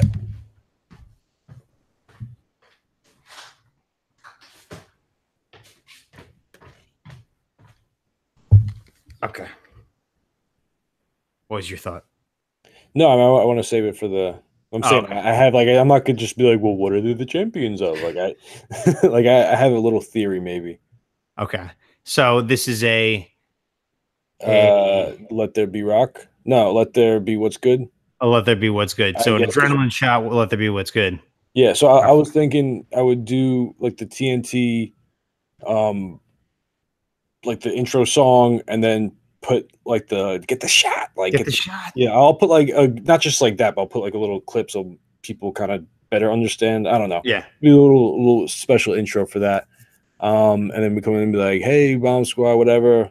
We got I'll specialize the commentary, like our first ever adrenaline shot of TNT. Right. And We're then gonna give you a quickie. And like our today's quickie is like the what's good. We're gonna be breaking down Queens. We are the champions because Tones has a lot of questions. Yeah, sort of thing. Okay. All right. Okay. 1 second. All right, I'm ready whenever you are. I have a cigarette during this. I'm gonna be like a radio DJ. How do I look? Like a radio DJ. That's what I was going for. Okay, I'm ready. Okay. All right, Bomb Squad, welcome to your first ever adrenaline shot of TNT. What we're gonna do here, we're gonna give you a little adrenaline shot. Okay, so it's gonna be like a quick 5 to 15 minute. We're gonna give you one segment of just pure entertainment, just to drive you through. Because listen, okay, we can't do episodes every day. All right, we have jobs, we don't have families, but we might as well at the rate that we work, especially Tones. We're married to the game. We're married to the game, exactly. So Tones. For our first ever adrenaline shot, he wants to do a Let There Be Rock, What's Good hybrid. A Let There Be What's Good. And he's got a lot of questions about We Are the Champions by Queen. Yeah. So just heard the song the other day, and they're saying they're the champions of the world, but like it's just not specific enough for me. I don't like, I need to know, like are you I don't get how you feel that way. So like, are you the champions of a specific field? Listen, world, like, are you what? I'm listening. When the Yankees win the World Series, what are they? They're the World Baseball Champions. No, they're the World Champions. So then, if you have the World Series winner and you got a Super Bowl winner, who's the champion of the world? That's a good point. That's what I'm saying. I'd say football because it's a better sport. Well, but baseball is played more worldwide. It's true. See, now I have a little theory before we get too far down this rabbit hole. If you listen early on, he has a line about making some bad mistakes. I've had my share of sand kicked in my face. Now, you've had some baseball. Well, I was going to say it could even be like beach volleyball. It could be like beach soccer, bocce. Even badminton on the beach. Yeah, spike ball. I mean, I guess. But let's put it through the author's eyes here. So it's Freddie Mercury, who is as gay as anybody. Right. As a gay guy, he's probably 20 million times gayer than I am. So what's the gayest thing you can think of that is gay? Dirt. There's in there, and then you're world champions of whatever it is that includes dirt. I mean, if you have sex on the beach, you could very well get sand in your face. Yeah, especially if you're taken. Ooh. Get your face down, face down in the sand, in the dirt. Yeah. But then that's not really like a competition. Maybe there is competitions for that. I don't know. So let's we're going too fast. So because I don't have the lyrics up in front of me, but I've heard the song a million times. So it's pretty much like a guy, he pays his dues. He's done all the work, and now it's his chance. Let me read the first little stanza for you, right? I've paid my dues. Time after time. I've done my sentence. But committed no crime, as in no steroids. So maybe going back to baseball, he was in the steroid era, but he did not do steroids. Jeter, somebody like that. Okay. No crimes. The only problem is this song was made in like the 70s before the steroid era. It was a premonition, Tones. Move on, next lyric. Like Nostradamus. And he's made bad mistakes. Bad mistakes. I've made a few. I've had my share of sand kicked in my face, but I've come through. And then the chorus. We are the champions. Yeah. It's just a guy who perseveres. That's it. It's a story of perseverance. I get that. No, I believe me. I understand that. If you become the champion of anything, you got to have some perseverance. I understand that. I just want to know what of. Is it the sand butt fucking championship? Is it the World Series? Is it the World Beach Ball Classic Championship? Like, I don't know. I'll tell you what it is. It is a rock anthem, and they capitalized on a song that they knew that they could make with sports like coming up and like an uprising in the 80s, you know, baseball, football, all of them. And you have this champion, you know, at the end of it, they're missing the song that you play. Yeah. And they're just like, we're going to write this cliche song that rocks. And then you play that when you win. Yeah. It's just like an anthem for like any team that wins any championship. For me personally, when I hear We Are the Champions, I think of Mighty Ducks 2, D2. When they're sitting around the campfire at the end after they beat Iceland in an incredible game of hockey. And they sit around the fire, roast mallows, and they're just like, hey, I paid my dues. And they have, as you saw in D1, time after time, duh. And, you know, the dirt part can't, you know, not really relevant there. Ice, I guess you could replace it with, but they won. They're the champions and the champions of the world. And they were, because it was an international tournament in D2. And then they sing it at the end. So I think I think what I'm getting at here is that Freddie Mercury wrote this song with the intentions of the Mighty Ducks beating Iceland in Mighty Ducks 2. So he had the premonition to look ahead about 10, 15 years and write a song that he could play kind of like Dark Side of the Moon with the Wizard of Oz, but like match this up with. They don't exactly match with sound, but the plot is relatable to almost any fucking movie that you've ever seen, like Hoosiers that we just saw. Yeah. They're the champions of the world now. That's it. They can play Queen. Indiana. It's very, very far off. Yeah, but still, I bet you those people in Indiana, wherever they are, they probably listen to We Are the Champions all the time and just reminisce. Yeah, I don't know. I still think it's volleyball because Freddie Mercury was gay, and volleyball is a gay sport. He's just a gay sport, so he's playing volleyball. I mean, I don't know, because like he watched Top Gun and wrote the song after Goose and Tom Cruise destroyed beach volleyball with Val Kilmer. More or less, yeah. Okay. We'll have to check the years when those came out. I think Queen came up with We Are the Champions before Top Gun, but I'm not sure. Could have been the same day. I bet you like they dropped the song the same day that Top Gun was released. You got the computer in front of you. Yeah. Do you look it up? Well, you do too, but let me see. I'm gonna say 77. Okay, so Top Gun was an 80s movie. So it would have to be a premonition for almost anything. It was a premonition in Miracle on Ice. I mean, I don't even know who was champion at 77 at that point. What did we win? Nam? I don't think so. I don't think anybody won that war. No, nobody won Nam. Everybody just kind of went home and was just like, "Whoops, let's not do that again." Yeah, that didn't make any sense. Never ever. We can't like hold up an arm and say like America is the winner. It's just like kind of we're in there and lost a lot of good men. They lost a lot of good men, and then you got out of there. And then Miracle on Ice happened, and that's when we started to have championships. Good stuff. I guess you could maybe, I don't want to say it, but the Flyers were in the late 70s, that dynasty. They're the only ones who I can think of that are really relevant to it. But I mean, Freddie Mercury was British. I don't think he gave a fuck about the Flyers. He was also gay as hell. Yeah, hockey's not really a gay sport. Again, volleyball is. Were not the champions at all by that point. No. They didn't even know about AIDS yet. Quite the contraire. Yeah. Yeah, not at all. And people, not only did they not like them, like AIDS was out and about. It's like, an STD that will just murder you. Yeah. And I don't think it's that much out there. Like, I'll raw dog a guy. It happens. I haven't done it yet, but I would. You would. I would for sure. They'd have to be clean looking. Yeah, which is tough with the butt. Very tough with the butt. But sometimes the condom just restricts, it just restricts pleasure. And then you're just like, you know what? Who needs this? I'm just gonna dive in. And that's how Freddie Mercury died. He probably had that exact same mindset and was just like, who needs condoms? Let's just ride in there. Yeah. I mean, no one really, I don't think anyone really used condoms back then. It was just kind of, I don't know, everyone just that explains why so many people had like 8 kids. Yeah, no, well, because like especially for the Catholics, it's like considered to be like a mortal sin to use like a condom. So it's just like, I guess we just have to have 20 kids. Yeah, it's too many. Yeah, too many.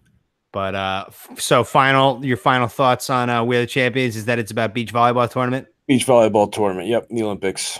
And then he just wrote that kick-ass song for like the champion of the king of the beach. He was a big volleyball fan, man. I mean, he was.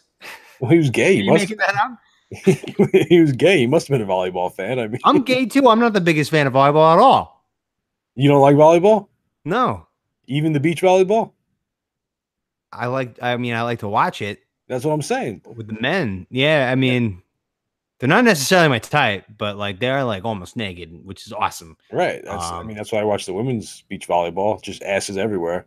We should try to get Brian May, the lead guitarist of Queen, on this podcast and talk about like the origin of the song. And he's probably just like, no, we just wrote it based on people who are champions. Imagine it's actually like, yeah, we just love volleyball. We just wrote it about a volleyball champion is what we did back in 87. Back in 77, we saw a volleyball match up in London on the beach. And, it was a great match. And Freddie just came up with the lyrics and I came up with the guitar. And then we wrote We're the Champions. That's like, nailed it. Sounds right to me. I mean, yeah.